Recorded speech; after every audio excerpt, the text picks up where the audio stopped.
सास को लगी बहू की आदत। किरण की शादी हाल ही में अर्पित से हुई थी। शादी के बाद किरण अपने ससुराल की जिम्मेदारियों को बखूबी संभालने लगती है। वो अपने ससुराल को इतने अच्छे से संभालती है कि पड़ोस के लोग भी किरण की सास चंदा से जलने लगते हैं। ऐसे ही एक दिन चंदा किचन में जाकर चाय बनाने की तैयारी कर रही थी। तभी किरण वहाँ आती है। माँ जी, ये क्या कर रही हैं आप भला किचन में क्यों आई?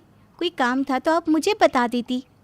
क्या बहू, अब छोटी सी चीज़ के लिए भी मैं तुझे परेशान करूं? तू पहले से ही घर में पोछा मार रही थी, इसलिए मैंने तुझे परेशान करना ज़रूरी नहीं समझा। वैसे भी ना मेरे सर में दर्द हो रहा है, तो सोचा चाय बनाकर पी लूं। माँ जी, आप मेरी माँ समान है। भला कोई माँ अपने बच्चों को परेशान कर सकती है? नहीं ना। और क्या हो गया अगर मैं घर में काम कर रही थी तो? आपके सर में दर्द हो रहा है, उसके बाद भी आप किचन में काम करने आई हैं। हटिए, मैं आपके लिए चाय बना कर देती हूँ। किरण अपनी सास को चाय बनाने नहीं देती और उसको साइड करके खुद चाय बनाने लगती है। ये देखकर चंदा के चेहरे पर एक प्यारी सी मुस्कान आ जाती है। भगवान ऐसी बहू सबको दे। पता नहीं पिछले जन्म में मैंने ऐसे कौन से कर्म किए थे जो इस जन्म में मुझे इतनी प्यारी बहू मिली। अरे माँ जी, अब आप यहाँ क्या कर रही हैं? जाइए ना अपने कमरे में, मैं अभी आपकी चाय और तेल लेकर आती हूँ। अरे तेल क्यों लाना है बेटा? क्योंकि आपके सर में दर्द हो रहा है। अब जाइए ना आपके कमरे में। किरण अपनी सास को उसके कमरे में भेज देती है और कुछ देर बाद वो खुद अपने हाथ में तेल और दूसरे हाथ में चाय लेकर अपनी सास के कमरे में जाती है। चंदा चाय पीती है तो वहीं किरण उसके सर को मसाज कर देती है। इसी तरह से कुछ दिन बीत जाते हैं और ऐसे ही एक दिन किरण, प्रिया और चंदा तीनों ही टीवी पर सीरियल देख रहे थे। तभी चंदा को ज़ोरदार खांसी हो जाती है।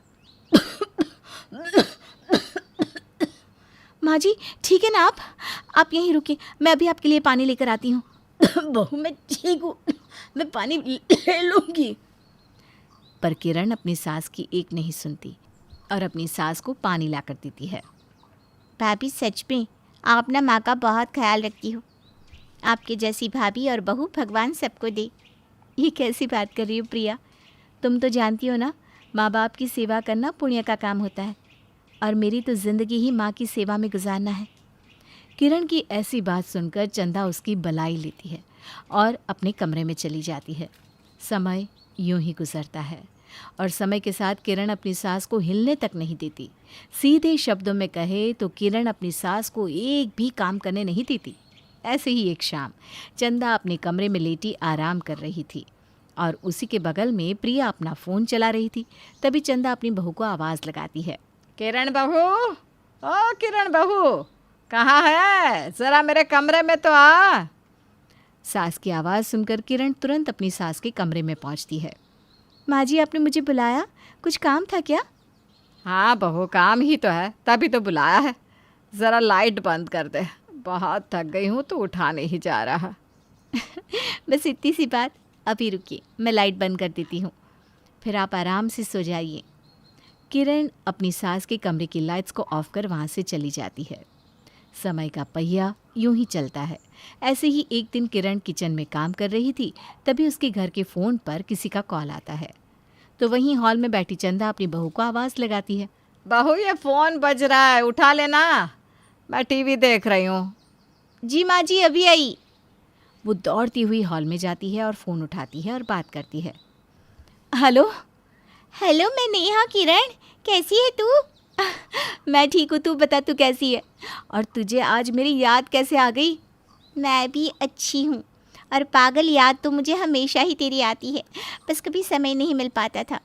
वैसे मैं ना यहाँ तेरे ससुराल की तरफ आई हुई थी तो सोचा तुझसे मिलती चली जाऊँ। कहाँ है तू? अरे वाह, ये तो सच में बहुत अच्छी बात है। अगर तू यहाँ पर मुझसे मिलने आ रही है तो आ जाना। हाँ हाँ किरण, मैं तुझसे मिलने ज़रूर आऊँगी, पर आने के लिए तेरा एड्रेस भी तो होना चाहिए ना। तू मुझे अपना एड्रेस दे दे, कल ही तुझसे मिलने आती हूँ। नेहा की बात सुनकर किरण खुशी से उसे अपना एड्रेस देती है और फ़ोन काट देती है। किरण को इतना खुश देखकर उसकी सास कहती है। बहू, किसका फ़ोन है और इतनी खुश क्यों हो रही है? माँ जी, खुशी की बात है तो खुश तो होंगी ना। आपको पता है, मेरी बचपन की दोस्त नेहा यहाँ आई हुई है और वो मुझसे कल मिलने के लिए आ रही है। अरे वाह, ये तो बहुत अच्छी बात है। हाँ माँ जी, मैं बहुत खुश हूँ। आप यहाँ रुकिए, मैं अभी आपके लिए चाय बना कर लाती हूँ। किरण अपनी सास के लिए चाय बनाने के लिए चली जाती है।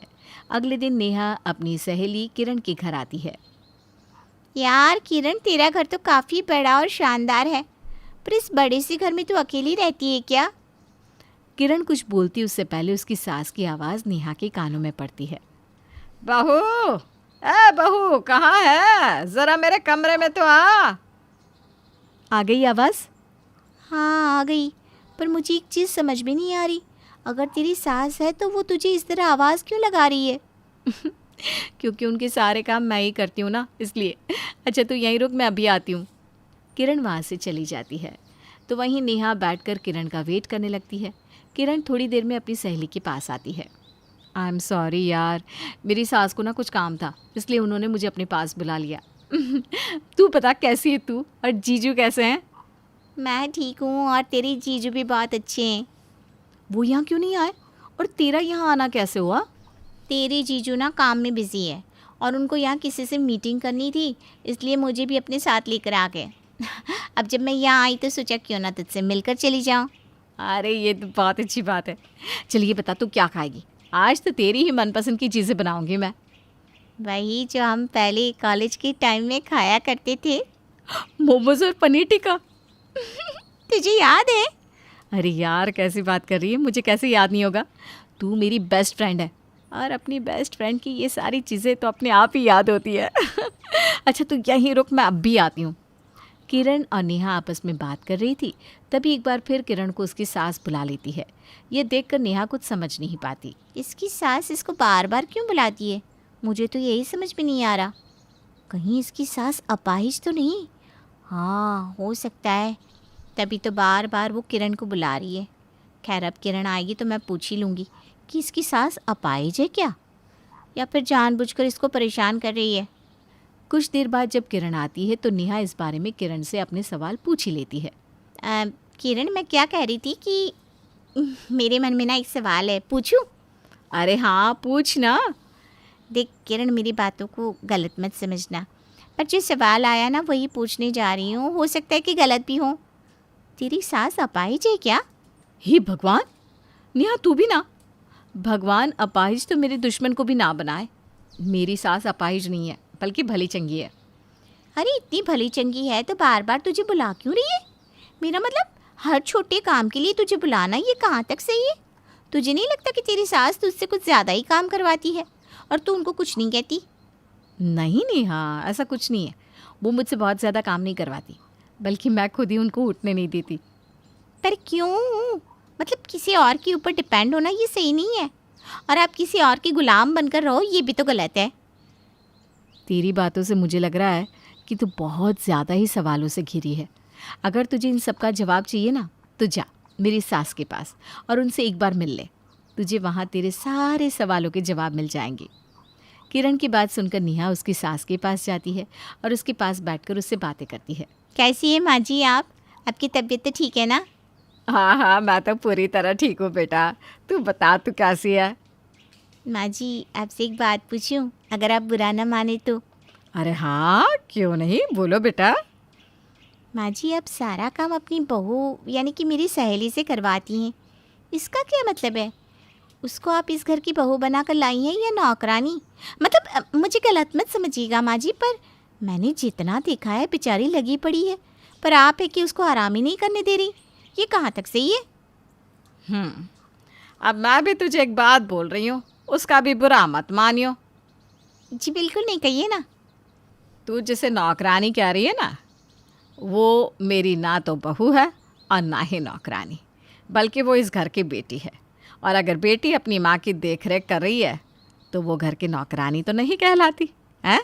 तू मेरी बहू की बहुत अच्छी दोस्त है, इसलिए तुझे ज़्यादा कुछ नहीं कहूँगी, लेकिन मैं तुझे इतना ज़रूर समझाऊंगी कि किसी के घर का कुछ जाने बिना उसके घर में नहीं बोलना चाहिए। और हाँ, अगर तू अपनी सास की सेवा कर रही होती तो आज तेरे मुंह से ये सवाल निकलता ही नहीं। एक बार फिर कहना चाहूँगी, वो मेरी बहू नहीं बल्कि बेटी है, बेटी। अब तू यहाँ से जा सकती है। चंदा की बात सुनकर नेहा का मुंह बंद हो जाता है और वो वहाँ से चुपचाप उठकर जाने लगती है। जैसे ही वो हॉल में पहुंचती है, किरण उससे कहती है, अरे नेहा कहाँ जा रही है? वैसे तुझे तेरा जवाब मिला क्या? हाँ, मुझे मेरा जवाब मिल चुका है। मैं चलती हूँ, मुझे देरी हो रही है। इतना बोलकर नेहा वहाँ से चली जाती है और वहीं किरण एक बार फिर से अपनी सास के पास जाकर बैठ जाती है। सास नहीं, माँ के पास।